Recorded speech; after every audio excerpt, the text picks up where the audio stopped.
Hello everyone, I'm CoolGuy, welcome back, and today we're going to be going over 3 of the new mods that can go on your weapons. The objective is to see if they're useful, to see if they're worth a slot on those weapons. Now all of this is new, I spent a lot of time testing it, so there might be some errors, but I'm pretty confident in what we came up with. It takes time to get these mods. They're new, they cost a lot to get. You can get them directly from Ada at the tower for some mod components, black Armory schematics, and when you get one, the cost goes up, but that resets every day. They can also drop from weapons that come from the forge. Now since the mod goes on a weapon, it must stay there unless you delete it. So you won't be seeing some of the absolute best weapons with these mods because these mods needed to be tested. A lot of weapons were sacrificed for it, but I do have 3 of them and we're gonna go over more of them once I get more. The 3 that we're talking about today are gonna be Radar Booster, Sprint Grip, and Surrounded Spec. Let's start off with Radar Booster. The perk state slightly increases the range at which radar detects enemies. This is going to be a PvP perk. I can't really think of a scenario where it's going to be beneficial on your weapon in PvE activities, but in the Crucible, the base radar is about 48 meters. You will see red on the outskirts of your radar up until right at 48 meters, and when you add on Radar Booster, it extends the radar 8 meters to 56. So here's the deal, think about structures, buildings, you can see a little bit further around the map with it. If someone's holding down a lane not moving, you can see them a bit further out. Could it be a competitive advantage? Absolutely. It's very short though. In a scenario in which you and opponent are sprinting directly at each other, you have Radar Booster, he does not. That 8 meters that the radar extends due to the perk translates to about 1 second in-game if you're both sprinting at each other. He's going to hit your radar 1 second faster. That's going to be the sprinting scenario. Now if teams are in a standoff on both sides of the map, you can flank, you can call out someone from positions outside of their radar range, so it does have its applications. You have to consider that, let's say, it was extended 15 or 20 meters instead of 8. It would start to become broken, so the 8 meters is just about right in my opinion. I do wish it was a little bit further though. It does give you a very slight advantage. But that's all it is, just slight. I personally can't see myself using this mod on over even backup mag. So that 8 meter advantage is going to be up to you. Now let's go over Sprint Grip. I'm going to tell you right now, this is a top tier perk. The perk reads temporarily increases the weapon ready speed and aim down sight speed after sprinting. The perk itself activates after sprinting. It isn't on demand, so you can't be there stationary, sprint in short bursts, then aim down sights. The perk's not going to activate, you must be sprinting. The perk activates after about 13 meters of sprinting, and that translates to right under 2 seconds. Easy numbers here, and that actually feels like an eternity in game knowing that you have this perk on. So let's look at this retold tale. The perk works similar to Dexterity, Gung Ho from Call of Duty, if any of you guys are familiar with that. Again, if you're just running around then aim down sights, you get no buff. You can see it's a little bit slower. You can see this aim down sights time right now.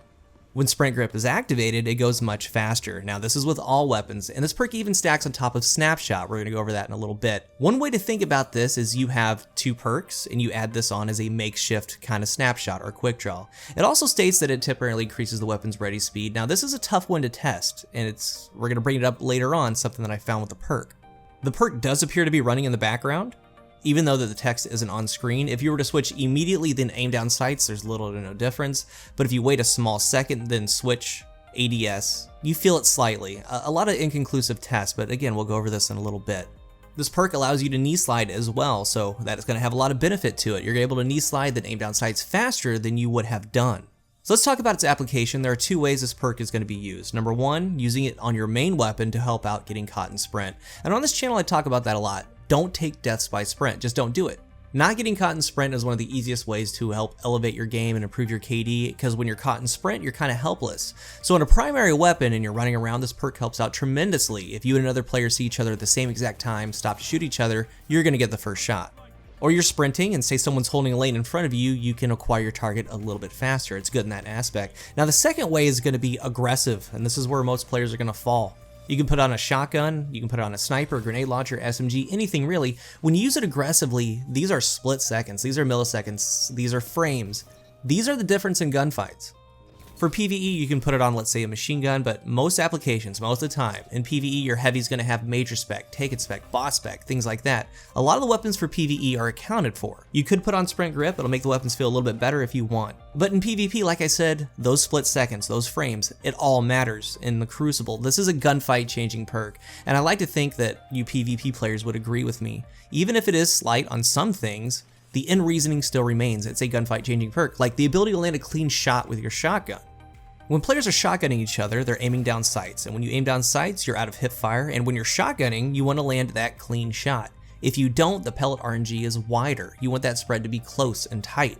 This wins shotgun duels. I've seen it a lot of times already. I have sprint grip. When I knee slide, go to aim down sights against another shotgunner, they're still in the animation of getting into aim down sights. You can feel this perk working. Let's take snipers like this Hake one. It doesn't have snapshot or quick draw. You add sprint grip, it gets a lot more snappy. It has its sights on the target before the non-modded sniper even starts getting into a full scope. That difference is huge. Especially out of sprint, when you're using a sniper, you're holding lanes, you're going cover to cover. There are times though when you're sprinting up on opponents. You're gonna have to ADS and take a shot. This is where this is gonna help you. But what if you have snapshot on your sniper, like this Persuader right here? It does stack on top of snapshot. It is slight, a couple frames, not as drastic, but it does stack on top of snapshot. And I will say this, if you're a sniper, if you main a sniper and you're looking for a mod, sprint grip is a must-have. It goes back to the shotgun, right? Those milliseconds do count, the frames do count in gunfights. On PC, it's gonna be a lot smoother, more precise. It's slight enough that you notice it when you don't have it. And if you main a sniper, if you're good with a sniper, this is gonna help you even further. Another option is to put on very poor handling weapons like high impact scouts, right? Usually when you're moving around the map, if you have to stop and aim down sights on someone, you're gonna be down. This is gonna help out tremendously. I can see a lot of players putting this on a shotgun though, because with sprint grip, you have to be in sprint. Now you can use it kind of like a shoulder charge, right? You can run into a wall for a second, get the perk activated, and once the perk is activated, you can actually jump around as well. As long as you're sprinting, the perk is gonna stay active. But here's the part that's been kind of driving my head up against the wall. I've come to the conclusion that the perk is bugged in a way. I was able to replicate it after about an hour in custom games. I went through about 15 weapons, just trying different things. I even thought that there might be a threshold on handling. I ended up with a Pillager and a Waking Vigil with high handling stats to put on sprint grip. When you run two sprint grips together, one is a primary, one is a secondary, when you run with one of them out and then switch, the perk goes away, even though both weapons have sprint grip. What happens is that when you switch, it goes away, you have to sprint a couple seconds again for it to come back. Now, I wanted to test with both going on for obvious reasons, and this also might be a reason why there are some inconsistencies when I was looking at the ready speed. So I was playing a game, well, with the better devils this time, and out of nowhere, sprint grip ×2 came on the screen. At first I thought, well, it was probably a way I was switching the weapons, but a couple games later, I came off spawn and I did it again. So I was able to run around with sprint grip ×2, which in theory is how it should be. And like I said, after an hour, I replicated it in custom games. When you spawn in, you're shielded. For whatever reason, I can only get the ×2 to show up directly off of spawn with that shielded buff on the screen. The timing has to be, I'm talking frame perfect. Like I said, I tried this for an hour. Tried it with different weapons, different ways. It leads me to believe that this is 110% in the game, but it's bugged. And I was able to do it after seeing the shielded buff. I have to switch at a certain time, and then it'll show up at one piece, and then it'll say ×2 eventually. And otherwise, it won't do that. I could be running around for, like, let's say 5 minutes, just running around, switch to my second weapon that has sprint grip, and it won't do anything. So it only happens for whatever reason right off spawn with that buff changing to the sprint grip. So since I did replicate it, I was able to test a little bit more. So instead of the perk going away when you switch, it actually drops down to a ×1 now, meaning that when you switch, you can still aim down sights fast with the second weapon and not have to sprint the couple seconds. But that leaves more questions like, does it give a better aim down sights time when running ×2, or is the ×2 just showing that you have two weapons that have sprint grip?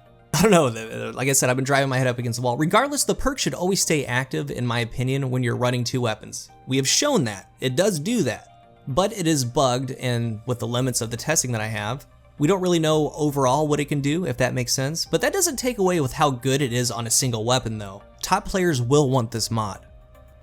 And the last mod for this video is going to be Surrounded Spec. The perk Surrounded states the weapon gains bonus damage when 3 or more enemies are in close proximity. I had this hammerhead machine gun drop, and it's what I like to call my poking the bear machine gun. It has threat detector, increased reload stability and handling when enemies are in close proximity, that stacks up to 2 times, and then Surrounded. Again, 3 or more enemies are around me, I get bonus damage. Don't poke the bear.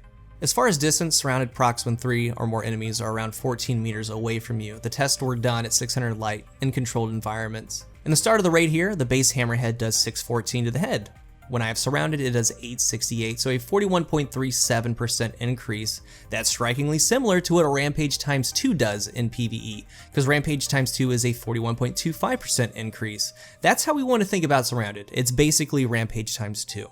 So then we have the Surrounded Spec mod. It increases the damage granted by Surrounded. Bonus damage lingers for a brief time when no longer surrounded by 3 or more enemies.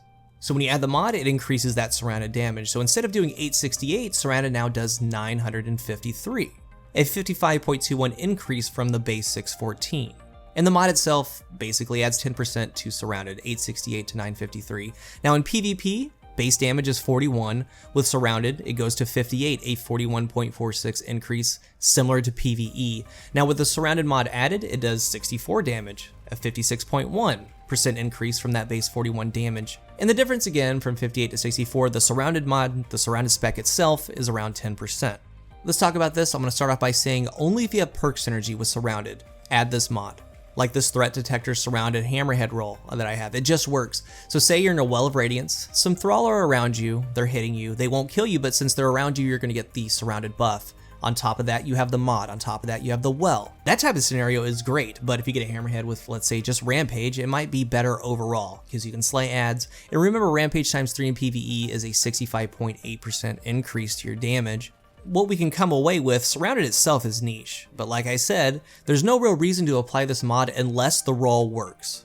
And this type of perk, along with this spec, is going to allow you to try to get out of sticky situations. I mean, we have forges, we have enemies everywhere in there, we have escalation protocol. There's a lot of places where the surrounded perk with the surrounded spec is going to be very beneficial. The damage is going to be there when you need it and might keep you alive. It's a tough one though, it's going to be up to you. I for one am going to keep this hammerhead because I like it. Now to the last part, the surrounded damage, they say, lingers for a brief time when no longer surrounded by 3 or more enemies. Let me tell you that brief is the perfect word. It's almost negligible. Maybe 2 to 4 rounds could be spent in that time frame that you're outside of that 14 meters. It's like less than a second. It is brief to say the least.